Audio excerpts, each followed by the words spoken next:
Hello, all colleagues and friends here at the annual meeting in Davos, and also all of you who are watching us online. I'm Mirek Dušek, Managing Director at the World Economic Forum, and it is my pleasure to welcome here with me on this stage Fársin أغابيكيان, Minister of State for Foreign Affairs and Expatriates of the Palestinian National Authority. Minister, a warm welcome. I'm so happy that you are here.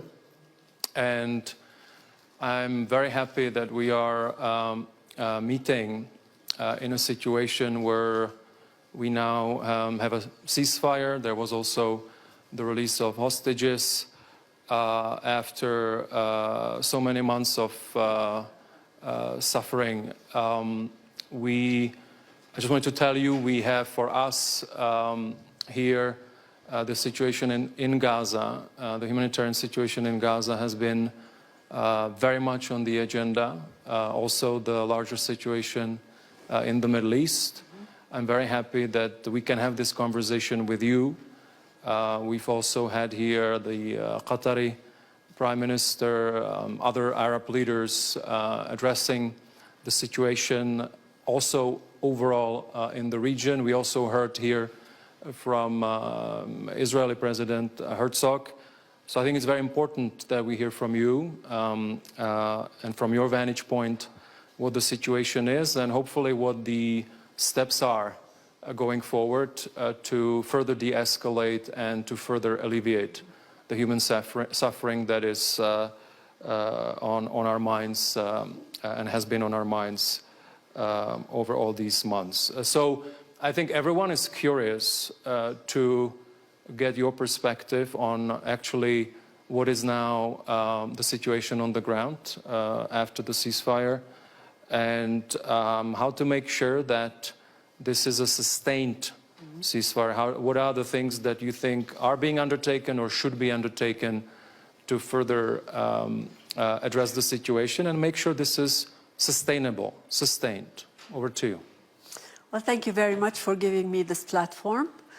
And today, what we have witnessed in Gaza is, of course, nothing short of a catastrophe of a massive extent. And we can only detect the enormity of what happened in Gaza once we are in Gaza to really assess on the ground.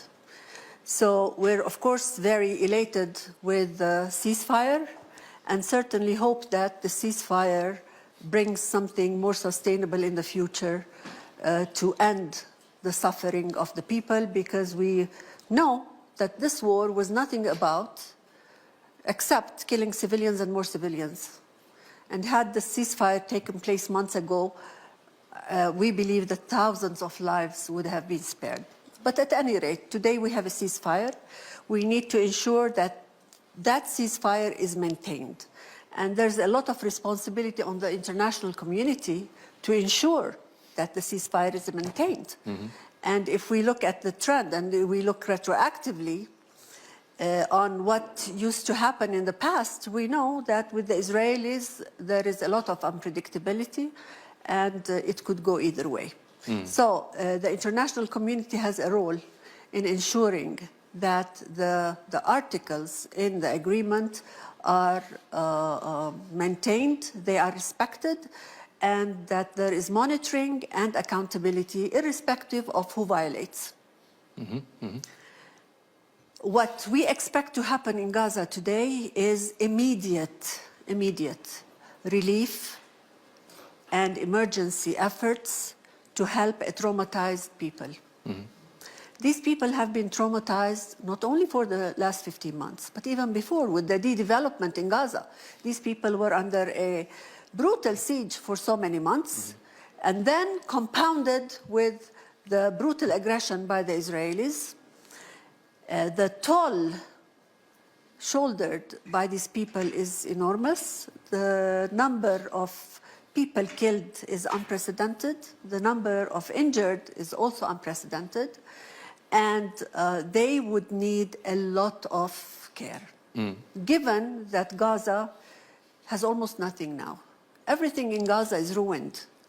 If we speak about the infrastructure, it's not there. If we speak about roads, they're all destroyed. If we talk about the healthcare system, we know that the majority of the health facilities, the hospitals, are not operational.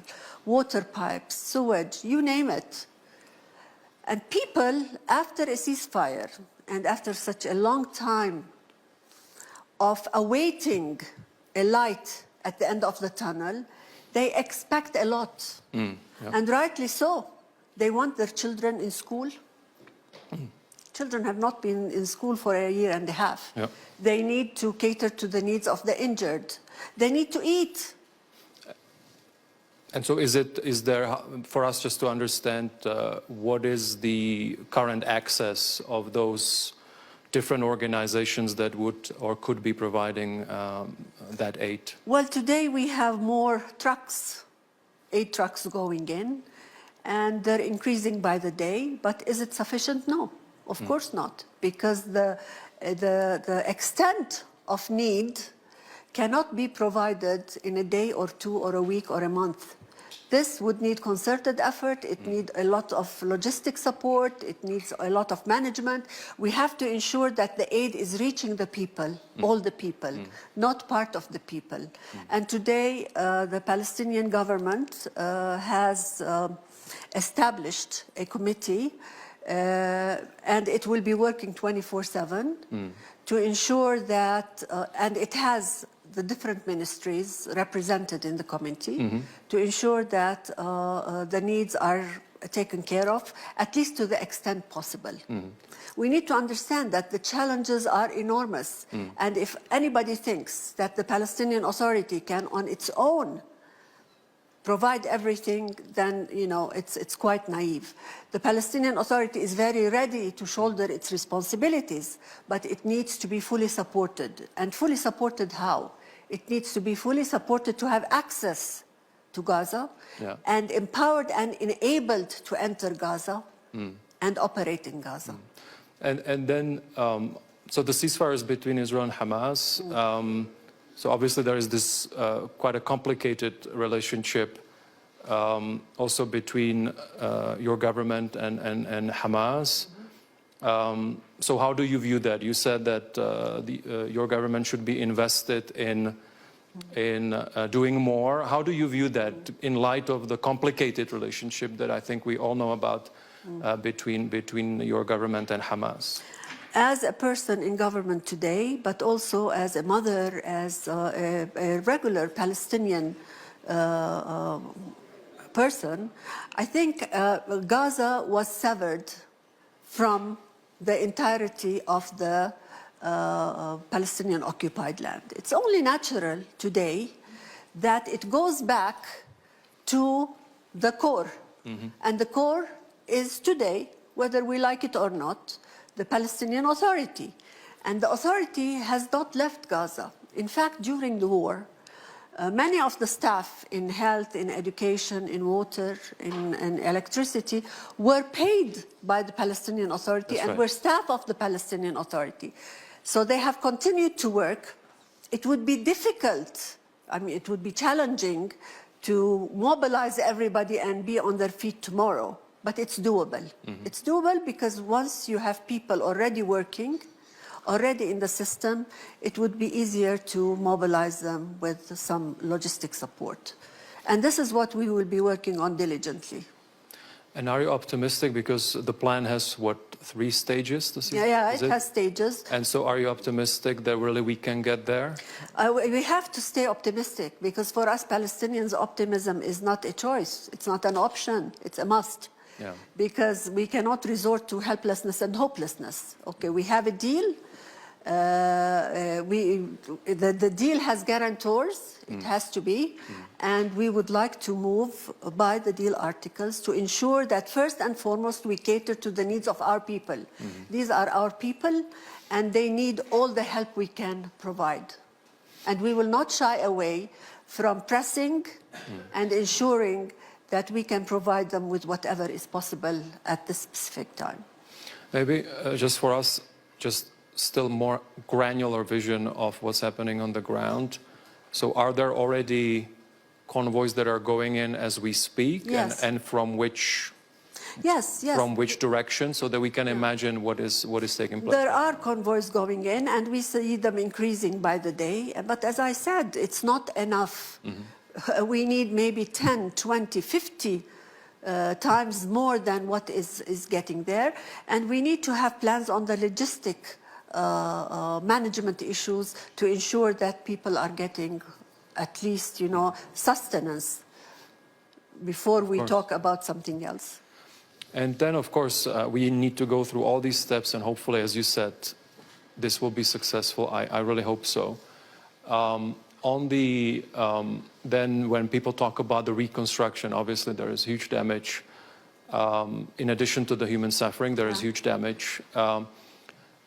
With your government, how do you see this taking place in the future? What is your message to the different international stakeholders and also regional stakeholders? How do you imagine this would be implemented? You mentioned the committee, for example. I think my main message is that we are ready. Maybe we're not 100% ready, but we're doing our homework. And this has to be done with Palestinian hands, but with technical and financial assistance from the world at large. The destruction in Gaza cannot be shouldered by one entity. There's such a massive destruction, and the extent of needs, the enormity of the needs will require a concerted effort from everybody, from international organizations, from various countries, to chip in and come to the rescue of the people in Gaza. So we would start with relief efforts. You need to start feeding people. I mean, 90% of people are under famine. Of course. And the children with far-reaching effects, you can imagine the trauma under which these people are, and the mental health issues and the mental health care that will be required by these people. These people expect to go back home. What home? Everything is destroyed. I mean, it will hit these people. It is one thing being under bombardment for 15 months, but it is another thing to see the reality on the ground the day after. And this is when it will also hit them very hard. And we need to be there, us and the international community and the world at large. The world at large that gave Israel the opportunity to continue with whatever it was doing for 15 months, and we all know that it was stoppable.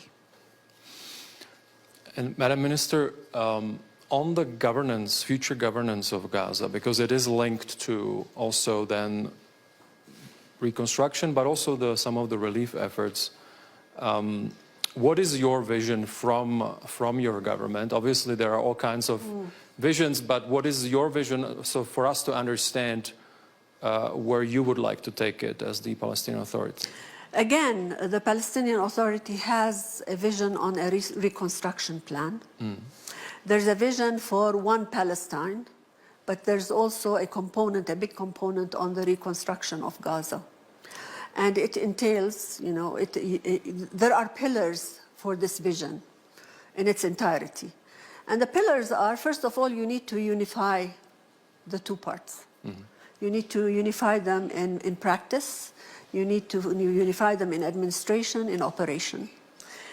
And we need to build our vision for Palestine and specifically in Gaza on principles of transparency, on principles of rule of order, on principles of one command, on principles of one law, one weapon, one line of communication, and so forth. And there is what is called the Gaza Reform and Rehabilitation Plan, Gaza Rehabilitation Plan. We already have it ready.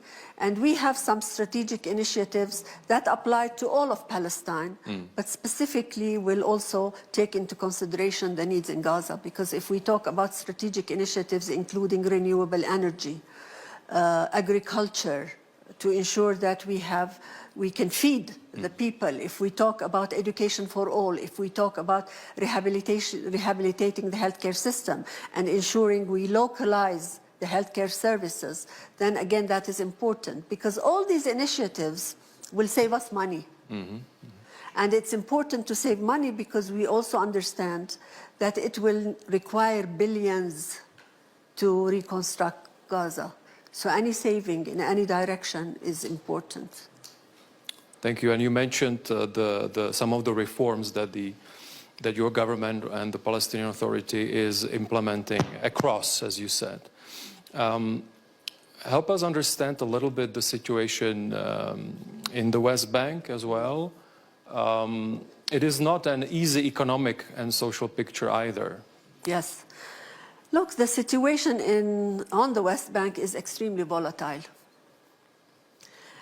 It's a different kind of war in the West Bank because the Israeli policy is the same.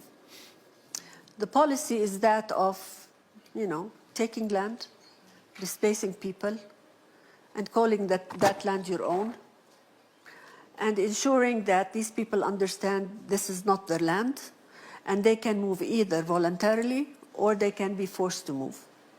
This is the policy, and it has been exercised in Gaza for the last 15 months with this very brutal aggression. But on the West Bank, it's a different kind. The policy is the same, but different kind in terms of slowly pushing people outside, slowly grabbing land and more land. And we've seen it for the last 35 years. Land is grabbed, confiscated, and then more land is grabbed and confiscated. And today, the people in the government in Israel don't shy away from saying this. Before, maybe it was done, discreetly. Today, they go out and put maps about taking more land, not only land on the West Bank, but beyond the West Bank, going to Jordan, parts of Syria, Lebanon, Iraq, reaching Saudi Arabia. So this impending and the looming annexation is a big threat. And it is enabled by the settlers and the unleashing of the settlers that suffocate our lives day in, day out.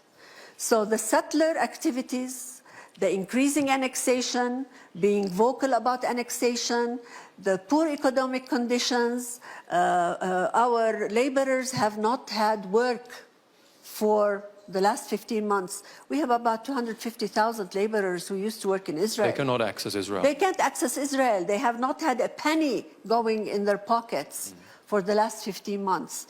And you can imagine all of this compounds the problem on the West Bank, let alone what is happening in East Jerusalem.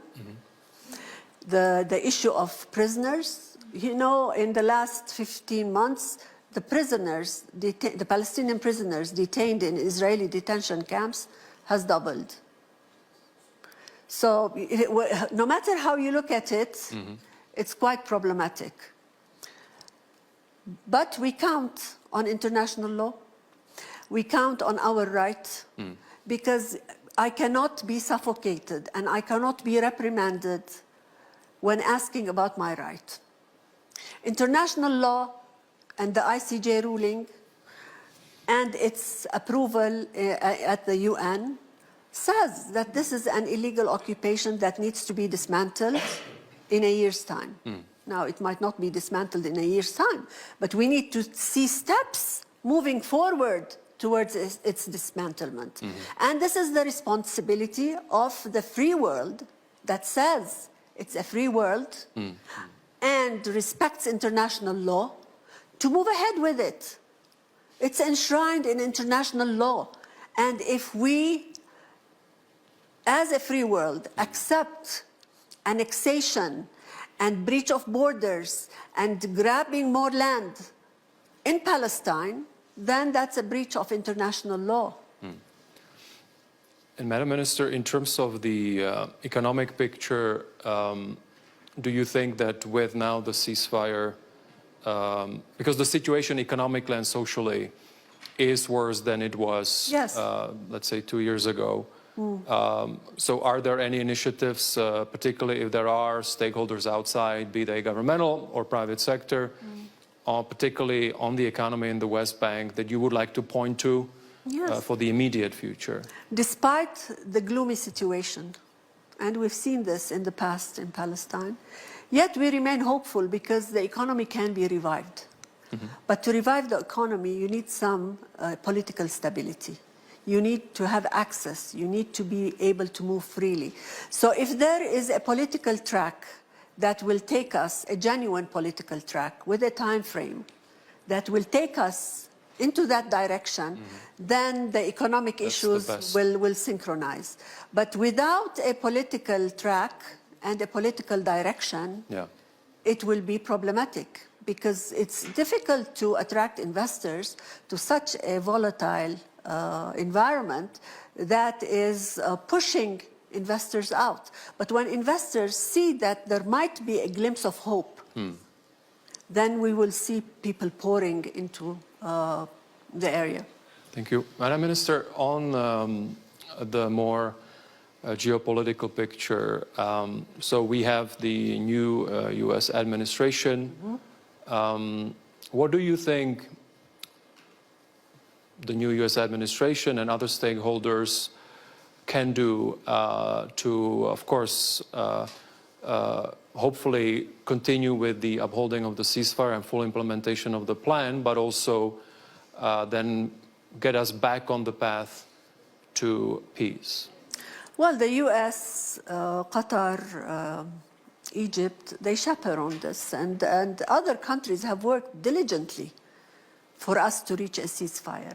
So being one of the mediators, we expect that the United States will monitor.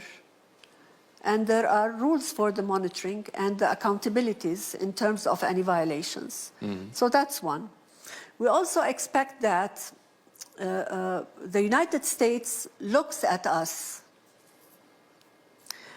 strategically and looks at us as people who are worthy of dignity and worthy of the rights as enshrined in international law. We have said it often that we are ready to live with our neighbors, Israel, and we have recognized Israel in peace and security. But for us to live with Israel in peace and security, Israel has to act as a normal state. We cannot live with Israel in peace and security when Israel every once in a while wages a war on our people in Gaza or people in the West Bank. Today, what we're seeing happening on the West Bank is telling. Because now, you know, things are easing on the Gaza front, but they are intensifying on the West Bank front. And we hear statements from Israeli leaders saying that now it's the time we're turning to the West Bank. And what we did in Gaza, we're going to do in the West Bank. I think the United States needs to look at us differently. If President Trump wants to leave a legacy of peace, a sustainable peace, then peace can only be sustained if the rights of the Palestinians are respected. Are you optimistic the message is getting through or will get through? I think we have used whatever means, we have to use whatever means to get to the U.S. administration. We have to keep the windows open. We have to ensure that there are people that whisper in the ears of President Trump, his close circle, on what the aspirations are and what true peace means. I mean, you can dictate a peace, call it a peace, but if it's not a true peace, it won't work. And even in the US, and others, of course, keep mentioning the role of other countries in the region in a peaceful settlement in the future. How do you see the different roles of the countries that are involved, and what is your message to them right now in terms of what is required to get back on a more sustainable path? I think the message is very clear for us as Palestinians. What we want is a path that will bring us to real peace that is sustainable and once for all. We're not for interim arrangements. We've experienced that in the past. What we want is just to be liberated. We've been under a belligerent occupation for quite long, and the ICJ ruling is very clear about it today.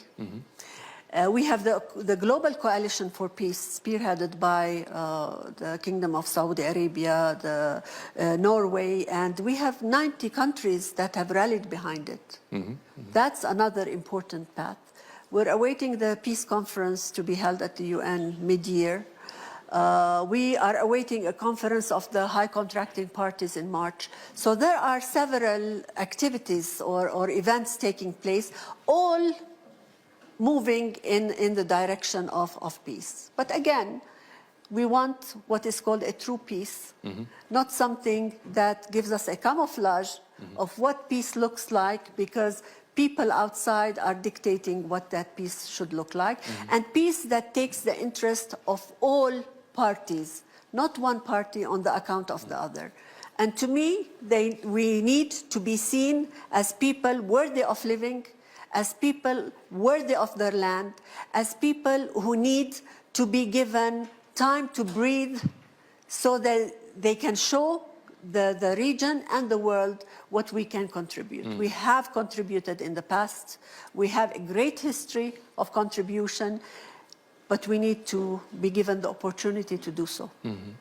And specifically on Saudi Arabia, how do you see their role? And can they be helpful also in, or anyone else in the region? There are all kinds of views on what kind of arrangements also in terms of security should be had in Gaza in the future.